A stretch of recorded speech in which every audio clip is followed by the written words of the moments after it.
আলাইকুম, কেমন আছেন সবাই? আশা করি ভালো আছেন। আলহামদুলিল্লাহ, আমিও ভালো আছি।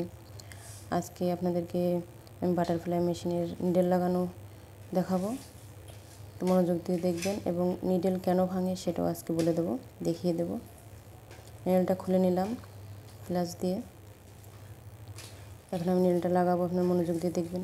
নিডেলের যে সমান পাশটা আছে, চ্যাপ্টা পাশটা ভেতর দিকে থাকবে এবং বাইরের দিকে থাকবে এই গোল রাউন্ড শেপটা। তো নিডেলটা আমি লাগিয়ে নিচ্ছি, মনোযোগ দিয়ে দেখবেন। এরপরে নিডেলটা ভাঙে কেন সেটা আমি বলতেছি।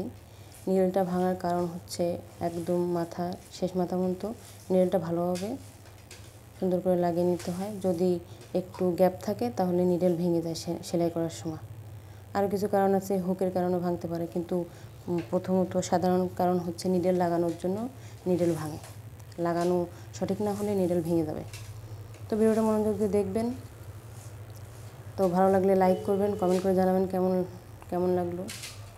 সাবস্ক্রাইব করে পাশে থাকবেন, যারা নতুন আছেন তারা আমার চ্যানেলটা সাবস্ক্রাইব করে রাখবেন।